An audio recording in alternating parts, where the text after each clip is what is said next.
కుటుంబాన్ని నడిపించేది కుటుంబంలో ఉన్నటువంటి పెద్ద అయితే ఆ కుటుంబాన్ని కూడా నడిపించేది ఆ దేవుడు, దేవాది దేవుడు.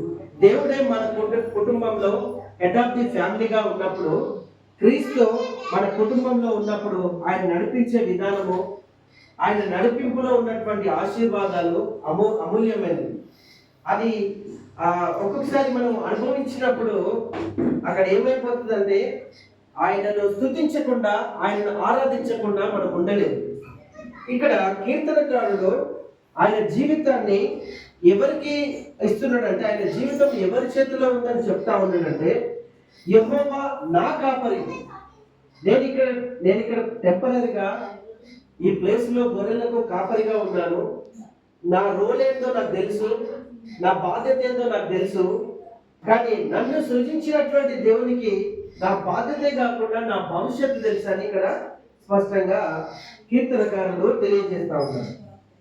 అయితే ఈ మనం ఆదికాండము 21వ అధ్యాయంకి వచ్చేసరికి అక్కడ ఏం జరుగుతుందంటే, పిల్లవాడు పెరిగి పాలు విడిచెను. ఇస్సాకు పాలు విడిచిన దినమందు అబ్రహాము గొప్ప విందు చేశాడు. ఇక్కడ ఏంటంటే అబ్రహాముకు సారా వారి జీవితంలో దేవుడు చేసినటువంటి గొప్ప అద్భుతమైనటువంటి కార్యం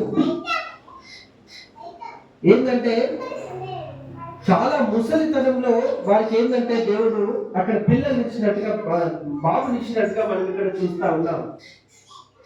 అయితే ఆ పిల్లవాడు పెరిగి పాలు విడిచెను. ఇస్సాకు పాలు విడిచిన దినమందు అబ్రాహాము గొప్ప విందు చేశాను అన్నట్లు. అంటే అబ్రాహాం జీవితంలో చేసినటువంటి గొప్ప అద్భుతము ఏంటంటే, అది అసాధ్యమైనది కానీ దేవుడు సాధ్యంగా చేశాడు. ఆయన ఏంటంటే దేవుడి యొక్క శక్తి ఏందో ఆయన తెలుసుకున్నాడు. ఆయనకు కృతజ్ఞతగా ఇక్కడ ఏం చేస్తున్నాడంటే ఒక గొప్ప విందు చేస్తున్నట్టుగా మనకు ఉంది.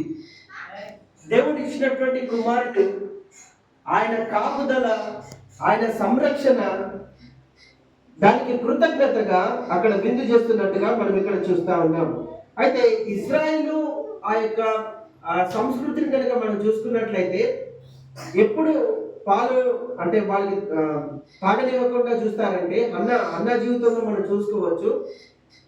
చంటి పిల్లగాడు 3 సంవత్సరాలు అయిన తర్వాత పాలు అనేది అక్కడ ఏం చేస్తారంటే పాలు విడవడం అనేది స్టార్ట్ చేస్తూ ఉంటారు. పాలు తాగిపోయడం అనేది వాళ్ళు ఆఫ్ చేస్తూ ఉంటారు 3 సంవత్సరాలు. అయితే మనకి ఇక్కడ మన భారతదేశంలో చూసుకున్నట్లయితే అన్నప్రసనం అనేది బైబిల్లో అఫీషియల్గా ఇక్కడ లేదు. కానీ 5-6 నెలల తర్వాత మనము పాలతో కాకుండా వాళ్ళకి ఏంటంటే చిన్నగా గోరుముద్దలు చేసి వాళ్ళకి బలమైన ఆహారం అవసరం కాబట్టి తినిపిస్తూ ఉంటాం. ఇక్కడ ఏంటంటే దేవుడు చేసిన కార్యానికి కృతజ్ఞతగానే ఇక్కడ భక్తులు విందు చేసినట్లుగా, సెలబ్రేషన్ చేసినట్టుగా మనం ఇక్కడ చూస్తా ఉన్నాం. మొదటి సమయంలో 1వ అధ్యాయం 22వ వచనంలో హన్నా జీవితంలో చాలా కష్టాలు, చాలా శ్రమలు, చాలా అవమానాలు గుండా వెళ్తున్నప్పుడు దేవుడు తనను దర్శించినట్టుగా మనం చూస్తూ ఉంటాం. దర్శించి ఆమె చేసినటువంటి ప్రార్థన, కన్నీటి ప్రార్థనకు జవాబుగా అక్కడ ఏం చేస్తున్నారంటే దేవుడు తనకు కుమారుణ్ణి ఇచ్చినట్టుగా మనం చూస్తూ ఉంటాం. ఆమె చేసినటువంటి ప్రార్థనకు, కన్నీరుకు దేవుడు ప్రతిఫలముగా కుమారుడు అనుగ్రహించినట్టుగా చూస్తూ ఉన్నాం. అయితే ఆ కుమారుడిని అన్న పాలు విడిచేంత వరకు తన దగ్గర పెట్టుకొని, అది పాలు విడిచిన తర్వాత దేవుని యొక్క సన్నిధికి నడిపించినట్టుగా చూస్తూ ఉంటాం. దేవుని యొక్క సన్నిధికి, ఆలయానికి నడిపించినట్టుగా, దేవుని యొక్క అధికారం కింద